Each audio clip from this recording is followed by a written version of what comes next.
এখানে কেউ আসেন জমি সংক্রান্ত আইনি জটিলতা নিরসনে, কেউ গাড়ির লাইসেন্স কিংবা অন্যান্য কাগজপত্রের জন্য, আবার কেউ আসেন বিভিন্ন মামলার পক্ষ বিপক্ষ হয়ে। এসব কাজে এসে বেশিরভাগ সময়ই এখানে কাটাতে হয় ঘন্টার পর ঘন্টা। কাজের দুশ্চিন্তা ও অপেক্ষার অপ্রিয় প্রহরগুলোর সঙ্গে হয় চরম অস্বস্তি। তবে এবার সিলেট জেলা প্রশাসক কার্যালয় প্রাঙ্গণে ঘটেছে ভিন্ন কিছু।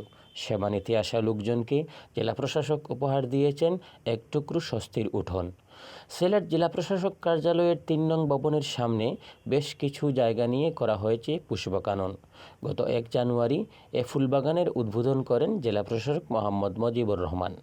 অনিন্দ্য সুন্দর বাগানটির পাশ দিয়ে গেলে থমকে দাঁড়াতে হয় পথচারীদের, আটকে যায় চোখের দৃষ্টি। জেলা প্রশাসক কার্যালয়ে বিভিন্ন কাজে আসা লোকজনকে জাদুর মতো টানে এ বাগান। বাগান নয়, যেন এক চিলতে প্রশান্তি। গতকাল বুধবার সেখানে গিয়ে দেখা যায় সিলেট জেলা প্রশাসক কার্যালয় প্রাঙ্গণের পুষ্পকাননে ফুটে রয়েছে লাল হলুদ গাঁদা, গোলাপ, বাগান বিলাস, সেলবিয়া সহ নানা জাতের বাহারি ফুল।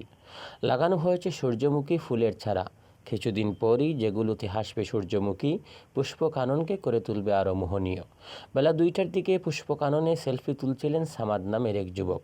কথার ছলে এ প্রতিবেদককে তিনি বলেন, তার গাড়ির কাগজের জন্য এখানে এসেছেন। সংশ্লিষ্ট কর্মকর্তা নামাজ ও দুপুরের খাবারের জন্য টেবিলে নেই, তাই বাধ্য হয়ে সামাদকে অপেক্ষা করতে হচ্ছে। কিন্তু তার আজকের এই অপেক্ষা কষ্টকর হচ্ছে না, কারণ পুষ্পকানন। তার অপেক্ষার কষ্টকেই আনন্দে রূপ দিয়েছে মনকাড়া এই ফুলের বাগান।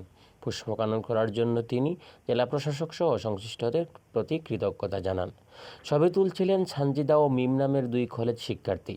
তারা জানান, জেলা প্রশাসক কার্যালয়ের সেবা ডেস্কে একটি আবেদন দিতে তারা এখানে এসেছিলেন। এসে এত সুন্দর ফুলের বাগান দেখে ছবির তোলার লোভ সামলাতে পারেননি। এ 3 জন ছাড়াও অনেকেই বুধবার সেখানে ছবি তুলতে দেখা যায়। ছবি তোলা ছাড়াও অনেকেই বাগানের এখানে সেখানে বসে নিচ্ছিলেন বিশ্রাম, স্বস্তির পরশ। এ বিষয়ে জেলা প্রশাসক মোহাম্মদ মজিবুর রহমান বলেন, সিলেটে আসার পর আমার কার্যালয়ে বসে যখন কাজ করতাম তখন ওই জায়গায় নজর যেত। জায়গাটা নিচু ছিল, বৃষ্টি দিলেই পানি জমে যেত। একরকম বাগাড়ই বলা যায়।